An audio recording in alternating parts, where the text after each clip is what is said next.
It's time for some help, hope, and healing. Every day's a new beginning. Tap into your feelings and giving life new meaning. No matter the time of day, His grace and mercy goes with you along the way. Help, hope, and healing. Every day's a new beginning. Get in step with Nicole. Guess what, ladies and gentlemen? The doctor is in the house. I have with me my girl, my person, Dr. Janell Jones, and you are watching another episode of Get in Step with Nicole. I am your host, Nicole Horston, and we are working all month with the family. We began towards the end of June, kicked it off with Father's Day, and we are well into the next month in July, working with our families and talking about issues. So today, I was tossed, as I often am, with the plethora of experiences like my guests have, because you all bring a wealth of experience. So I have a toss-up of what the theme will be for the show. And of course, you and I have talked about it, and then God gives me something different. So manifest it.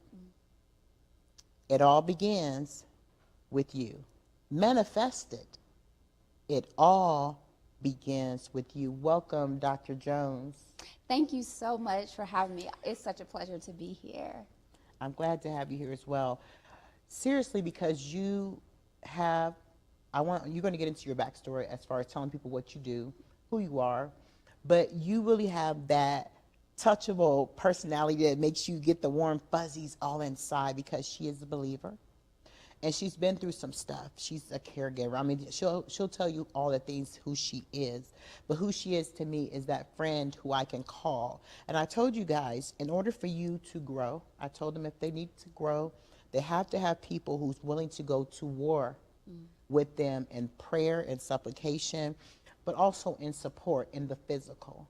And Janelle, you are that person. Of course, y'all have to call her Dr. Janell Jones, but I'm just Janelle. I do appreciate you, Dr. Jones, for who you are to me. So go ahead and tell the audience who you are and whatever you want them to know about you. Sure. So I am Dr. Janelle Jones. I do wear many hats, but for the most part, I'm a certified life coach. I'm a licensed clinician in the state of Ohio.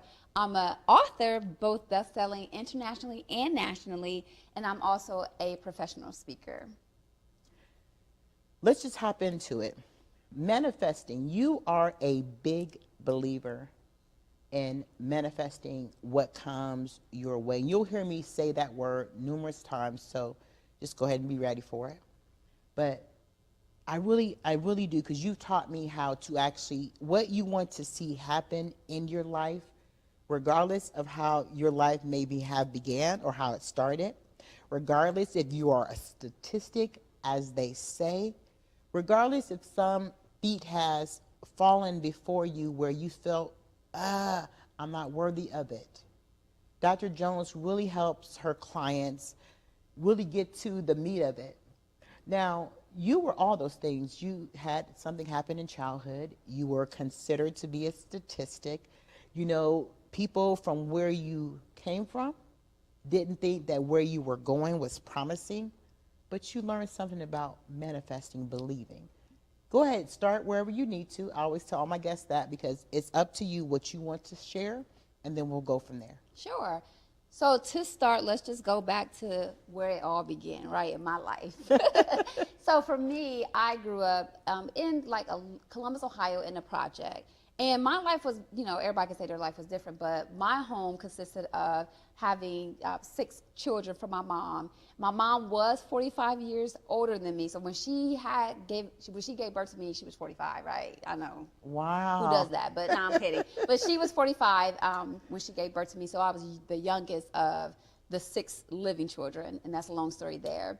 Well, by the time I was 4 years old, my sister, who at this time was 17, was murdered by her boyfriend. And then after doing some research, I found out that my dad was actually murdered 3 months later. He was actually murdered by his father. So by the time I was 4 years old, I had 2 traumas in my life by people who were very close to me, and they just didn't die. You know, they actually died by someone else in a domestic violence situation. So that left me, of course, fatherless, right? Yes. So my mom and actually almost everybody in my household became, or they always were, had some type of substance abuse issue, whether it was alcohol, whether it was crack cocaine, because grew up in a crack cocaine era. Whatever it was, they was on something. Okay, let's just be plain and clear. Yeah, sure. So that was kind of my life growing up. So that meant, as a child, I wasn't fed any affirmations. I grew up having very low self-esteem. I didn't think I was beautiful. I didn't think I was pretty, and it led to so many other issues. So by the time I was 14, Yes. you know, your girl went to go look for a boy because I wasn't getting that from anywhere else. Yes. So one of the guys in the neighborhood, we knew each other, our families knew each other. He and I decided to like try to go together and start dating and see how that would work. And at Wait a minute, first, did you just say try to go together? Try to go together. You know That how was we the did thing. as kids, because we're of the same age. So yeah, you know, Yeah. trying to go together. Okay, so Trying to go that together. just tickled me when you said that. Okay, yes, ma'am. We was trying to go together, and the reason why I said that because we didn't know what we was doing. We was Exactly. just- Yeah, that's why I teased you. Yeah. Absolutely. We're in broken homes trying to make something work. And, you know, hindsight, we didn't realize how broken our homes were. But it was just like we decided to say, okay, we're going to start dating. He was a year older than me. At first, it was a couple of months, and I didn't take it seriously because I did not like him in the neighborhood. He was like, all the girls liked him, and I was just like, you know, I wasn't interested. But I gave in, and we started dating when I was 14.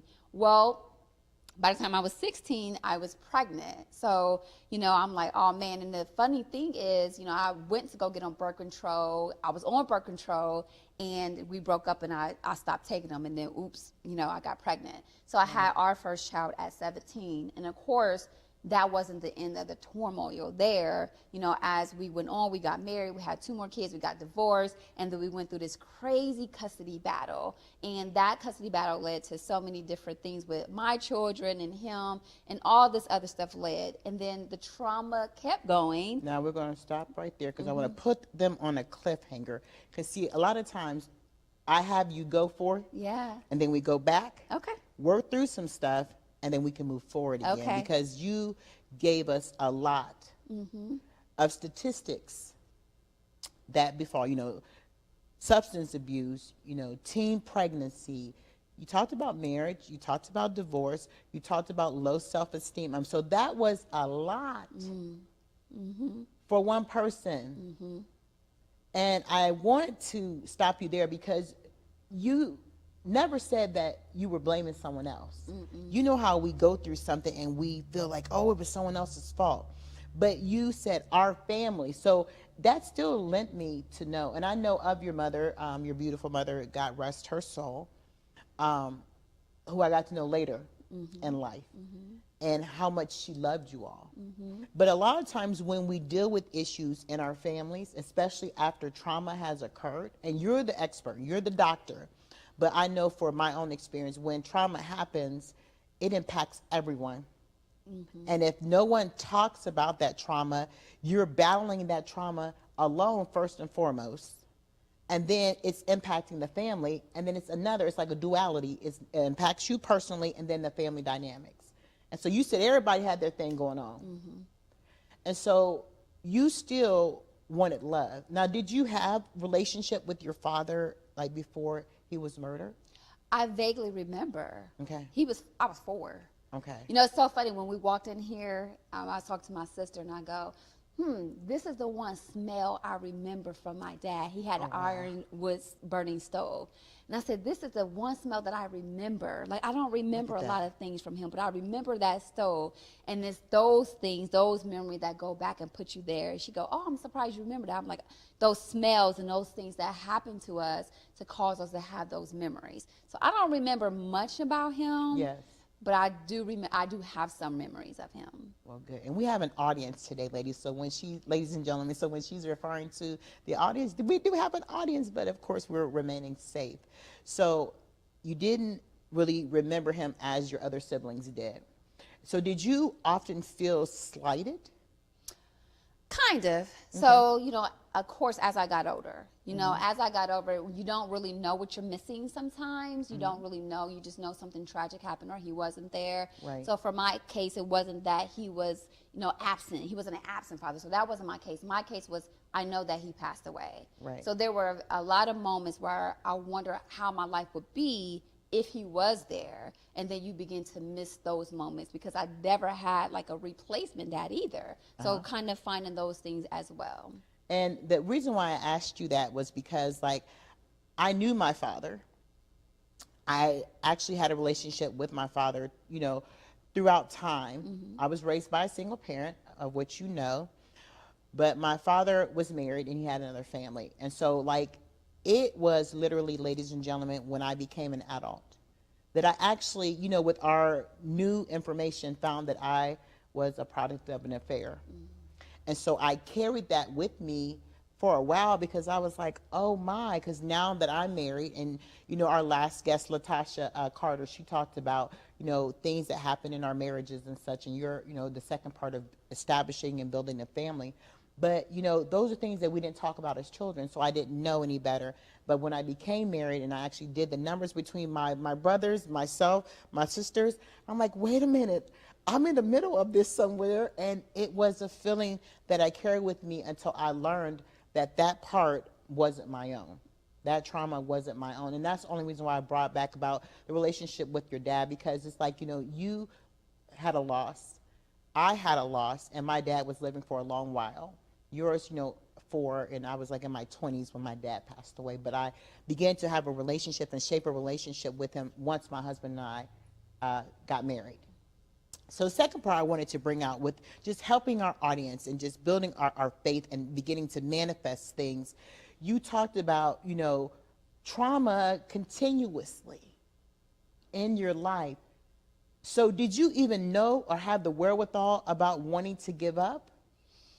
Of course, there are times I wanted to give up. I mean, I'm human. There are times, I mean, to be honest with you, when I was going through a custody battle with my children, I contemplated suicide. There are definitely times I wanted to tap out, and there's definitely times I wanted to give up, and definitely times I wanted to be through with this. But there was a part of me, and at that time I really began to get to know God better, that made me go and push through. So of course, you know, Yes. but I knew there was more. I knew that I was purposed for more. I knew that that wasn't my end. Even though I felt like tapping out and throwing in the towel, I believed ever since I was a little girl that God gave me a purpose, and I knew I was going to figure it out. So during those hard times, I had to push and look at those things to keep moving forward. And so that's why I wanted to actually put a pin in that, because once the trauma happened that you were about to discuss about your husband, so then you were married, had your beautiful children. She has beautiful kids, handsome kids,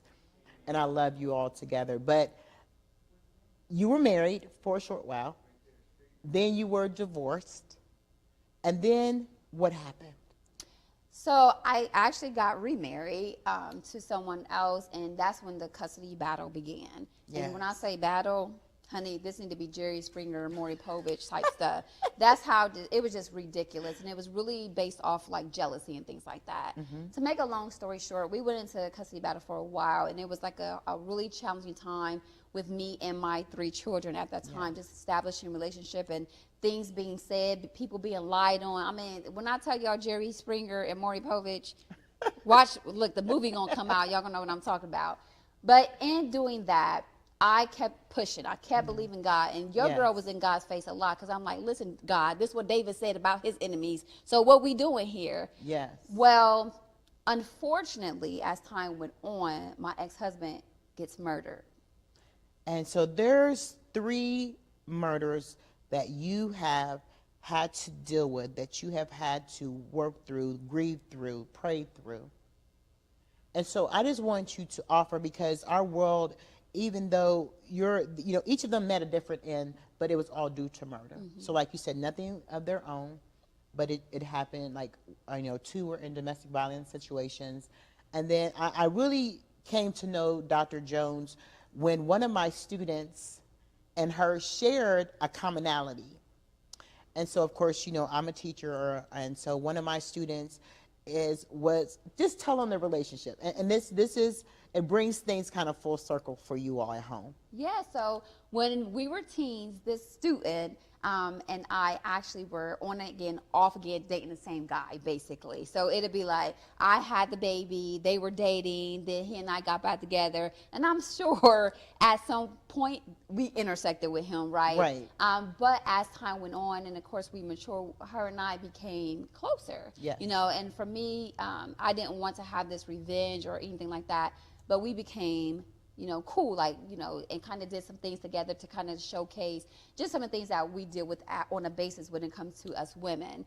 And Yes. I remember actually sending her a message when I found out, well, when he passed away, I Facebooked her and said, hey, do you know he died? And she was just shocked because she Wow. just had like spent time with him. So she was in shock to hear of his death. And what I like, and I brought that up because God brought reconciliation to a relationship between two people, even out of a traumatic situation. Mm-hmm. And so in that, you all are working in the vineyard, like you are helping women to really see their worth, to actually find and heal those areas of brokenness. You also teach them and give them tools how to move beyond that. But it's founded on the premise that God is manifesting something in me. Now, you said you had that as a child and you knew. But then, Dr. Jones, when you began to learn about manifesting, first of all, let's tell the audience your take on what it means to manifest something. Sure. Simply put, it's just believing something and receiving something. And I spent a lot of times, this is why I don't get into the victim role. Right. Because I spent a lot of times understanding that where I am is by the choices that I made. So I had to take ownership of my life.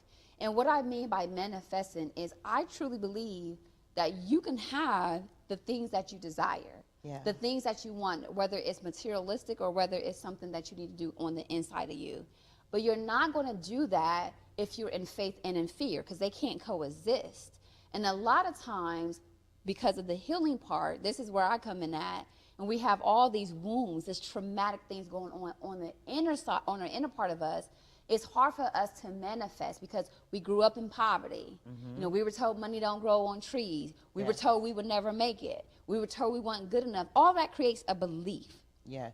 And if you don't believe in what you want, you won't have what you want. So it's really working that inner part of who you are so that you can believe and know your worth to have the things that you desire. Because God is no respecter of person. Oh my, God doesn't go, not, I'm going to give it to you and I'm not going to give it to her because you've been good and she's been bad. Right. That is not how God operates. And if you're a parent, that's not how you operate with your own children. And that's a great parallel because he reigns on the just as well as the unjust. And you're right, he is no respecter of person. And when you were talking, it kept resonating in my head, as a man thinketh, and of course the Bible, man, female, but as a man thinketh, so in his heart, so is he.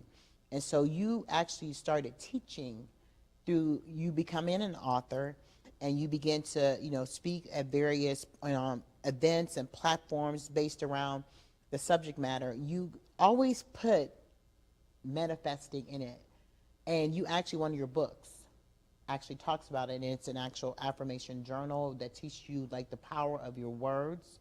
And so you said that we think and we believe, but then where does the action come into the manifestation? Sure. You need to believe it and you need to receive it. We get caught up in the how. We try to become God. We try to figure it out. We interject ourselves.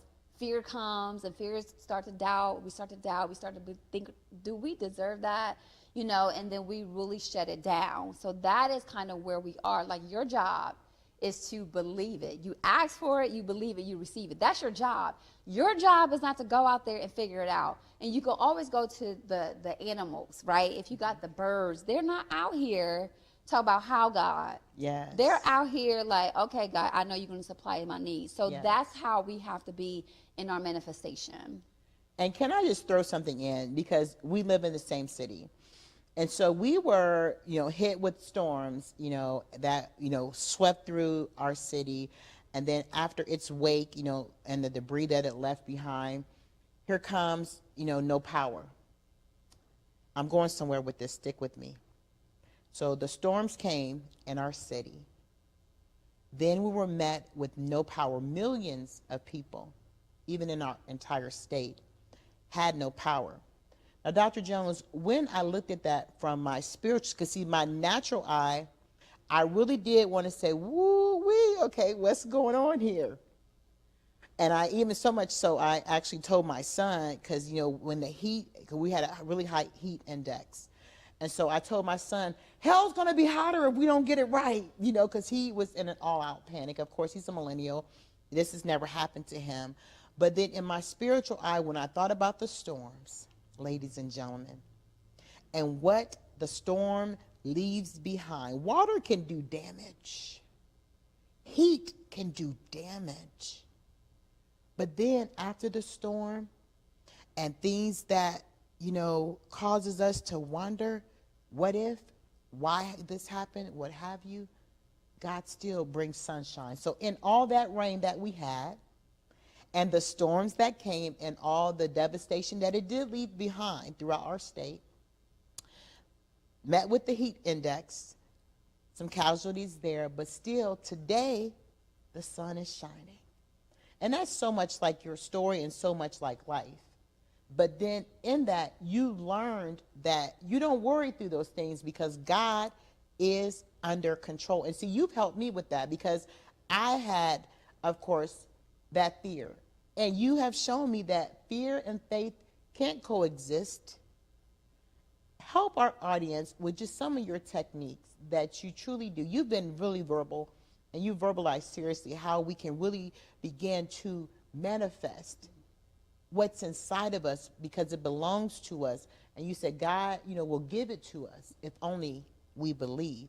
So can you give us just an example that we can take away from the show today on how we can begin to manifest what we want in our lives? Yeah. For me, I really started to really become crystal clear on what I wanted, right? I had an experience where I said, God, I want to do this instead of this. God made it happen in a week. And I was like, wait a minute, God, I don't know about this. And God said, this is what you asked for. Ooh, I said, girl. oh, let me manifest something else then because this ain't it, right? So what happens in these moments is, one, get crystal clear on what you truly want. Okay. Don't sell yourself short. Yes. Don't start thinking, well, I don't know if I can do this. You start to worry about the how. Yes. What do you truly desire? I'm not talking about just the fancy stuff, the peace, the harmony. I'm talking about that stuff, the healing, the hope. Yes. Let's talk about what you truly want. I don't want to respond like that no more, God. Let's talk about those things. What do you really want? Yes. Write them down. Write them down. Write the vision. Make it plain. Honey, that's Habakkuk. I'm telling you, girl, that is, you know how you say when you have a great scripture that you've hid in your heart? That scripture, and you know my story and how Soaring with Help, Hope, and Healing came to be. And it was because I read the Habakkuk 2, and it just said, write the vision, make it plain, put it on tablets. So God knew that we needed to write it down so we could see it. And then when it manifested, we could go forth and give witness to that. And I'm paraphrasing it, but if you read the Bible, it tells you to write the vision. And that is your vision. Make it plain. Put it on tablets, and they will run with it and not tarry. So there will be an immediate witness to what God has performed. Now, that's Nicole 101, because the Bible comes to me first, because it has to help me first before I can help all of you. So you said to crystallize, be very crystallized what you want, write it down, then what else do we need to do? Then you need to visualize the things that you want. And when I say visualize, don't just close your eyes and see it. Use all 5 of your senses to be where you want to be. Yes. So this is where you use your gratitude. This is where you feel it in your body. You are excited. You smiling. You're thanking God. Don't forget to be grateful for what you see. Studies have been shown when people visualize something, they did studies on people who actually did something like play the piano versus a person who imagined it. They had the same neuron effect. Wow. On them just as much as they played it versus as much as they imagined it in their mind. Really? So your imagination, this is where we fall. Man, we fall short. Your imagination, if you could put yourself where you truly want to be, like really want to be and Yes. see yourself. Like I'll go into, like, if I want a bigger house, I'll go into Zillow, do a walkthrough on there, and I see myself in that house. I love You know, it. I put out small vision boards and things like that, and I see myself doing that. Today I saw myself on the stage. I had all these people in front of it, and I'm just giving my talk. That's real. Because then if you're using your feelings, it really make that thing come to life. You can't just see it in your mind and not believe it. You know, you can't just say, I want this, and then there's no faith behind it. You're not going to get it. What you were talking about. It said you have to see it before you see it. Absolutely. In order to see it. So you have to see it in your mind, which is that visualization, before it actually, you know, you have to say, okay, I see that. Oh, girl, I want this. Like, and you also made it plain that it is not always about creature comforts or commodities, but it's also inner peace, inner healing, and those things that, you know, money cannot buy. But yet you have to see yourself with it. And ladies and gentlemen, I am a witness because, see, I still see myself healed. As you know, I share openly, and you already know, I suffer with fibromyalgia. And you've been in the midst where it's been very debilitating to me, where I couldn't even walk. But each time I do this show, because I believe with all that's within me, that if I continue to do what God is requiring me to do, Dr. Jones, that my healing would come on the way. And I'm so grateful to you because you have helped me. You know, I wish you all were in our state. Now she's traveled, she's mobile, she can get to where you are. But it's just the whole fact of the words being powerful, understanding that it's about to happen. And even if it don't happen like yours did immediately, still wait on it. Still believe it. Ooh, I'm telling you, some shows you just, it will come to pass. And so I keep telling myself, ladies and gentlemen, it's happening in God's time. Because, see, God still wants to be able to see if he can depend on us. See, Janelle, he knew when you were that child, when you were 4 and you were going through all those different traumas, that you would still trust him, even though you didn't really know and have a full scope of him. And that's big. Mm-hmm. And then when you did come to a full understanding, you feed his word back to him. And some people who've been in church all their lives don't do that. So I applaud you, Dr. Jones, and just how you use in your practice. Can you tell us how because I'm telling you, if I get on this subject, I'm telling you, we'll run out of time, in which we're already almost towards the end of the show. But tell us how we can get in contact with you beyond the show. If you want to, just help people, let them know how they can get in contact with you, please. Well, I do have to say thank you. I love that smile. Oh.